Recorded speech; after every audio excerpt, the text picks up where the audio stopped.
Hey YouTube, it's Mike Pang Gangster, and today I'm going to be bringing you guys some of the best custom tactics for FC25. Now, of course, beginning of the year, nobody really has figured it out, but I can tell you one thing right away. This formation here will be probably one of the most used formations going along as we go through the game, because defending in this game is also something very, very important, and the only way to defend in this game is basically by your starting formation. And I'm going to explain that very, very, very, very easily. As you can see, when you go into your custom tactics, you have this thing that says with the ball, I mean without the ball and with the ball, okay?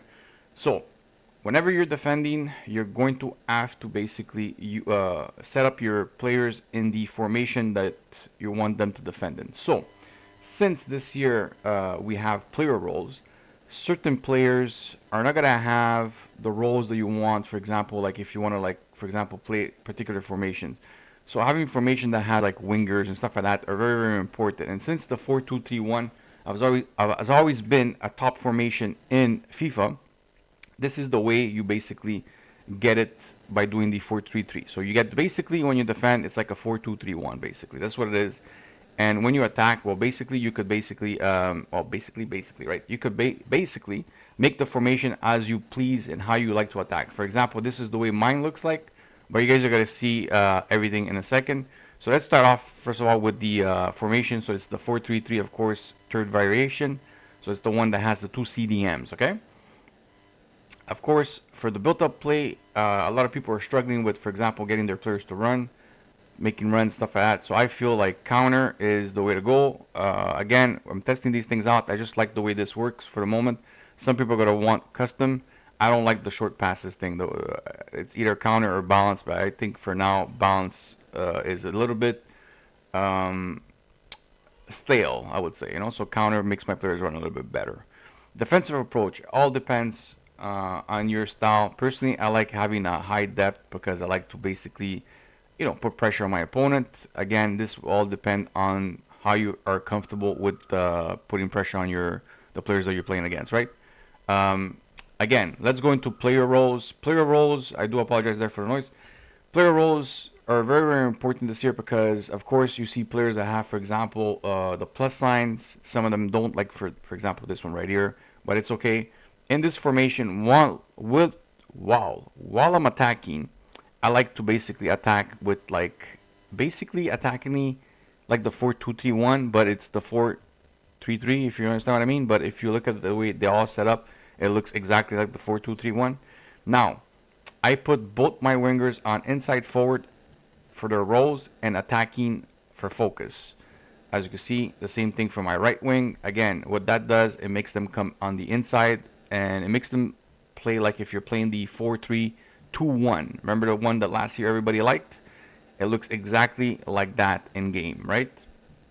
Again, when it comes to the striker, it depends what striker you have. Unfortunate for me, I have one that is a target forward as a +2, so that's why I'm using that one. If not, I would have used the exact same thing that I use on, well, not the exact same thing as the wingers, but it looks kind of similar for the striker when you use in advance forward with focus attack. But because I have target forward +2, I'm going to use the target forward for my striker. But then again, it all depends what kind of striker you have, right?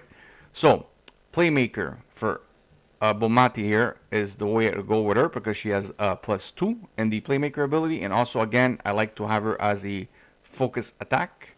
It's just, I don't know. I like to have my four front players up front attacking as much as possible. When it comes to both my CDMs, I have them actually on two different things. So one of them I have Tuchimani. I have him on holding defense, so he's more of a defender for me as my CDM, my old back. And Koki, I'm trying this something different. I'm trying this center half role because he has a plus on it with a focus of defend. Again, I'm just testing this out. So far, it's looking pretty good. For the fullbacks, I feel like if you want them to stay back while attacking, like in the old formations, the best way to do it is basically put them on fullback and defend and focus on defend. If you start moving these guys up, like for example a wing back, you will still defend, but if you can see, it won't defend. It won't help your center back. You will only do the like the right back or the left back defend, right? So I'm not too crazy about that. Again, false back. seems decent. Seems like it could be a pretty decent role to have.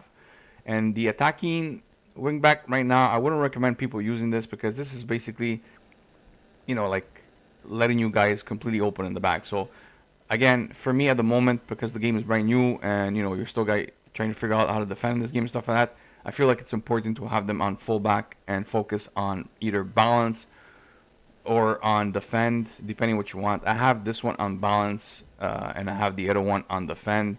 And the reason for that is because, again, when you see the way it lines up, as you can see, since my right back is on balance, Koki is also on balance, but he's on that side. You understand what I mean? Because I like to attack on my right side more than my left. So that's something that I just prefer more than, other people or whatever. Okay. Anyways, test out the formation, play around with the tactics. A lot of it will depend, again, of course, on the type of players that you have in your lineup. But trust me when I say, if you can get your players to start off in the 4-3-3 variation, you're gonna be very, very good defensively because it's basically defending in the 4-2-3-1, which is very, very good. So I know some people are gonna be like, well, why don't you just start off in the 4-2-3-1? The reason for that, it's harder for you to get players that have cams that could also have wings. Like like if you put a cam player in the 4-2-3-1 and then you want them to play as a winger, most of the cam players won't have the ability to play as a winger, or they won't have any of the pluses in the wing categories, right? So starting off the formation right off the bat with wingers will definitely help your attack going forward, if that makes any sense. Hopefully you guys enjoyed the video. See you guys in the next one. Let me know what you guys think. Have a good day. Bye bye.